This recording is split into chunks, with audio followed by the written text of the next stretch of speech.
guys, kembali lagi dengan podcast Hi Biscuits, di mana podcast kita pada kali ini kita akan membincangkan tentang isu-isu yang berlaku di sekitar kita. So hari ini kita akan membincangkan tentang trend-trend kesihatan yang sedang berlaku di seluruh negara. Jadi kami bawakan kepada anda wakil-wakil daripada negara Amerika Syarikat dan juga negara Kanada. Kita di sini ada wakil-wakil dari negara Kanada iaitu Cik Faika dan juga Cik Liana. Boleh perkenalkan diri masing-masing. Hai, Assalamualaikum, apa khabar? Saya Faika dan ni rakan saya. Hai, saya Liana. Terima kasih kerana sudi jemput saya pada pagi ini. Terima kasih juga kepada Encik Aisyah kerana membenarkan kami. Di sini pula kita ada wakil-wakil dari negara Amerika Syarikat, Cik Anis dan juga Cik Tasnim. Hai, saya Nur Anis Natasha. Saya juga tak senang dia. Terima kasih kerana jemput kami dalam podcast ini. Okey, jadi masuk kepada isu kita pada hari ini iaitu ketidaksamaan dalam kesihatan. Seperti yang kita tahu, ketidaksamaan dalam kesihatan tu ialah merupakan ketidakadilan ataupun perbezaan dalam mendapatkan akses kesihatan tu sendiri. Maybe korang boleh kupas dengan lebih mendalam tentang isu ni. Apa pendapat Cik Faika? Apa yang disoalkan oleh Cik Aisyah sebentar tadi berkenaan ketidaksamaan kesihatan ni, ingin saya jelaskan bahawa ketidaksamaan kesihatan ni ia merujuk kepada ketidaksamaan kesihatan yang tidak adil ataupun tidak wajar. Tetapi sebenarnya ia boleh diubah berdasarkan individu-individu tersebut. Terima kasih Faika atas penjelasan mengenai ketidaksamaan dalam kesihatan. Okey, ini saya jelaskan lebih lanjut apa itu ketidaksamaan kesihatan. Ketidaksamaan dalam kesihatan hari ini boleh dipengaruhi oleh berbagai faktor seperti sosial, ekonomi dan juga persekitaran. Sebagai contoh di Kanada sendiri, faktor ini termasuklah pendapatan, pendidikan, pekerjaan dan juga diskriminasi perkauman yang memberi kesan kepada kesihatan individu. Contoh yang senang untuk kita fahamkan adalah bila rakyat Kanada yang berpendapatan lebih tinggi, mereka ini lebih sihat daripada rakyat yang berpendapatan lebih rendah. So setakat itu saja penjelasan saya. Okey, betul tu. Malaysia juga.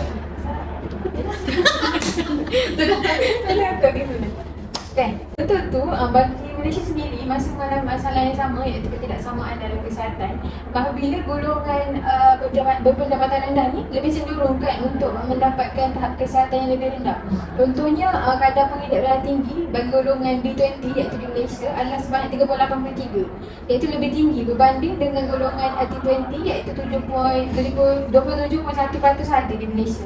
Dan di Malaysia masih lagi berlaku di kalangan kawasan-kawasan pedalaman seperti orang asli di kawasan di semenanjung Malaysia, dan ini menyebabkan mereka ni kurang diberi pendedahan tentang kebersihan dan juga kesihatan, yang menyebabkan mempengaruhi mereka punya keseharian dan juga kehidupan mereka, dan menyebabkan mereka dijangkiti berbagai penyakit seperti malaria, penyakit denggi dan juga banyak lagi lah.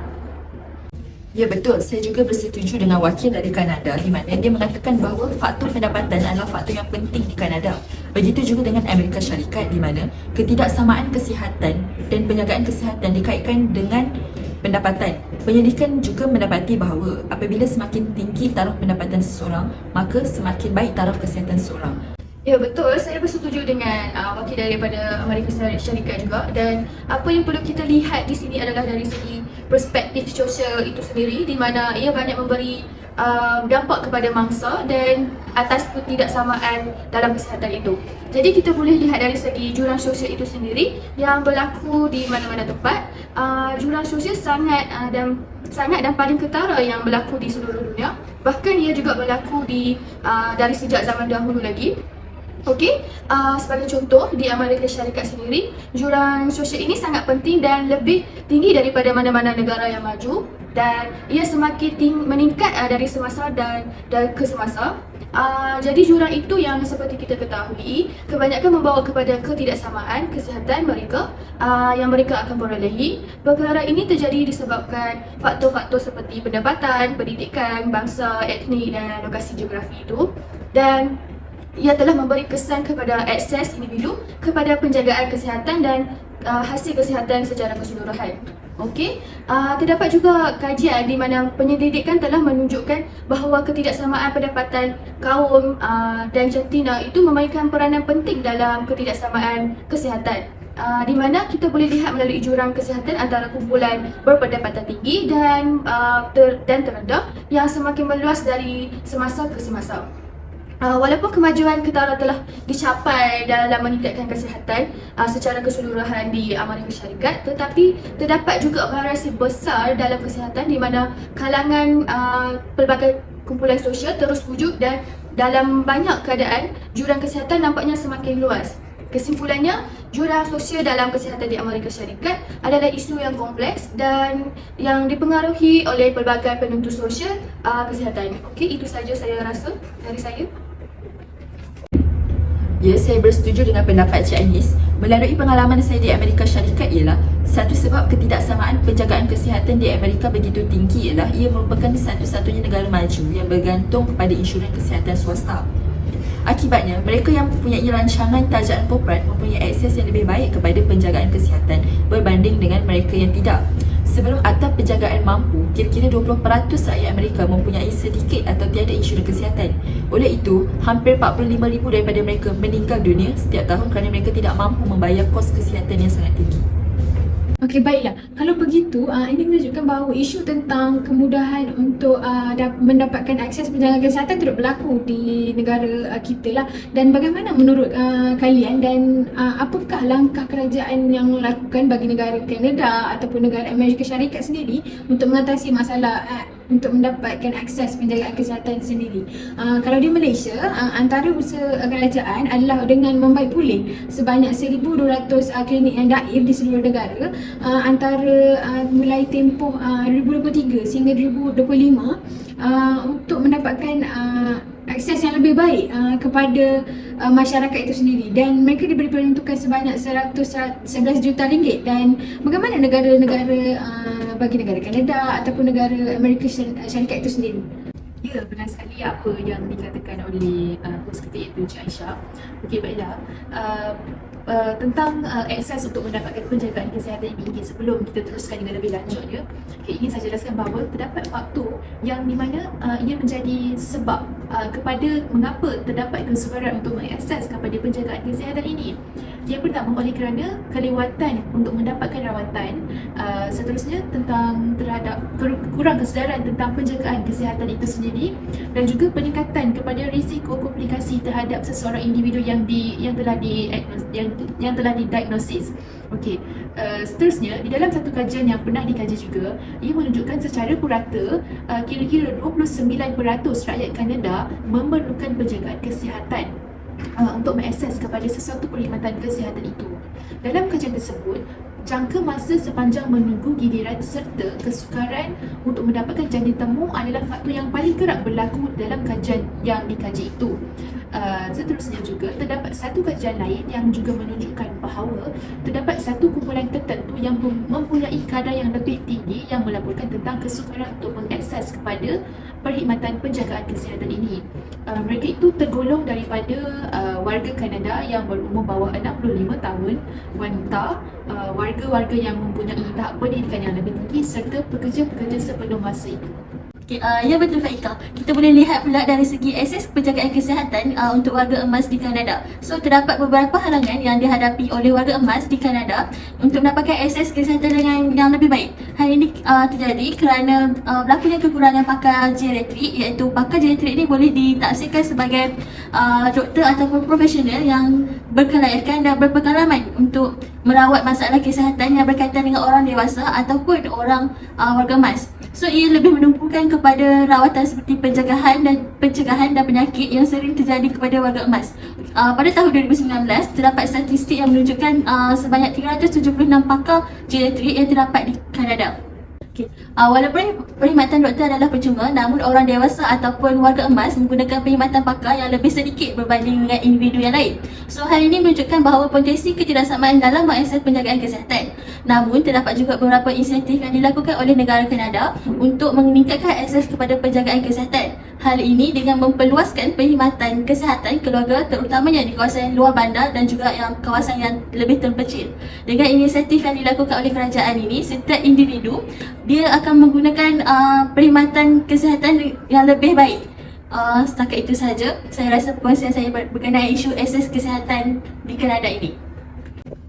Ya betul, atas perkongsian daripada wakil Kanada itu. Okey, kita tahu bahawa dari perspektif jurang sosial itu memberi impak kepada ketidaksamaan dalam kesihatan. Jadi daripada jurang sosial dalam kesihatan itu, ia boleh menjejaskan kepada kebolehcapaian kepada penjagaan kesihatan yang sangat ketara di Amerika Syarikat, betul? Kita tahu bahawa jurang kesihatan ini merujuk kepada perbezaan dalam kualiti kesihatan dan penjagaan kesihatan merentas kumpulan kaum, etnik dan sosioekonomi itu sendiri. Jadi, perkara ini boleh membawa kepada halangan dan dalam mengakses rawatan, perubatan, kaedah rawatan dan perlindungan insurans kesihatan. Ia boleh memberi kesan terhadap kebolehcapaian kepada penjagaan kesihatan di Amerika Syarikat. Jadi, halangan ini boleh mengakibatkan individu atau keluarga itu sendiri tidak boleh menerima perkhidmatan penjagaan kesihatan yang mereka perlukan. Jadi, perkara ini membawa kepada hasil kesihatan yang negatif dan menjadi beban ekonomi yang akan semakin meningkat. Oleh itu, saya rasa terdapat beberapa usaha yang kerajaan sendiri boleh lakukan, iaitu Amerika Syarikat telah berusaha untuk menangani jurang kesihatan ini seperti dasar yang mereka lakukan, iaitu seperti American Medical Association, iaitu MAA policies, iaitu polisi ini menggubal dasar untuk meningkatkan kesedaran orang ramai mengenai jurang perbezaan dan perbezaan kaum dan etnik dalam penjagaan kesihatan di Amerika Syarikat dalam kalangan orang awam, dan dalam mengukuhkan hubungan pesakit dan penyedia dalam pelan kesihatan yang dibiayai awam. Dan juga ia menggunakan perlindungan penjagaan terurus kepada peserta, iaitu Health Maintenance Organisation, iaitu dipanggil HMO, yang dibiayai secara terbuka. Okey, saya rasa itu saja yang saya boleh ulaskan. Jadi Cik Tasnim, bagaimana Cik Tasnim berkenaan isu yang host yang telah ulaskan? Jadi saya setuju dengan pendapat Anis. Saya tambah sedikit tentang langkah-langkah kerajaan untuk penjagaan kesihatan secara sejagat, di mana ia adalah sistem yang menyediakan perkhidmatan perubatan yang berkualiti kepada semua rakyat tanpa mengira kemampuan. Selain itu, kerajaan juga mengawal harga ubat dan perkhidmatan perubatan melalui rundingan dan peraturan seterusnya dapat mengurangkan kos penjagaan kesihatan dalam aspek ekonomi. Di Amerika Syarikat, terdapat beberapa undang-undang berkaitan dengan penjagaan kesihatan, antaranya ialah Akta Penjagaan Mampu, iaitu Affordable Care. ACA telah ditandatangani ke dalam undang-undang pada 23 Mac 2010. Undang-undang ini menyokong pelindungan kewangan untuk berjuta-juta rakyat Amerika dan meningkatkan perlindungan. Akhir sekali, kerajaan Amerika Syarikat menyediakan program Medicaid, di mana ialah program insurans kesihatan yang paling progresif di Amerika Syarikat kerana ia tidak menggunakan kos yang tinggi oleh pesakit dan ia juga dibayari melalui cukai persekutuan dan negeri, seterusnya memberi manfaat kepada rakyat yang tidak berkemampuan. Setakat itu sahaja perkongsian saya tentang langkah-langkah kerajaan. Okey, baik. Bagus sungguh perbincangan kita pada kali ini, dan melalui perbincangan ini saya yakinlah kita memperoleh banyak input dan juga maklumat yang berguna tentang isu-isu yang sedang berlaku di negara-negara lain seperti Kanada dan juga Amerika Syarikat. Dan saya yakin pihak kerajaan itu sendiri akan cuba sedaya upaya dan sebaik mereka untuk memastikan masyarakat di negara mereka mempunyai akses kesihatan yang berkualiti secara semerata. Kalau begitu juga kita pun sudah sampai di penghujung podcast kita pada kali ini, dan saya ingin mengucapkan terima kasih kerana sudi datang dan berkongsi info dan juga pengetahuan kepada kami semua pada hari ini. Kalau macam tu kita jumpa pada lain hari di podcast yang sama. Terima kasih. Bye.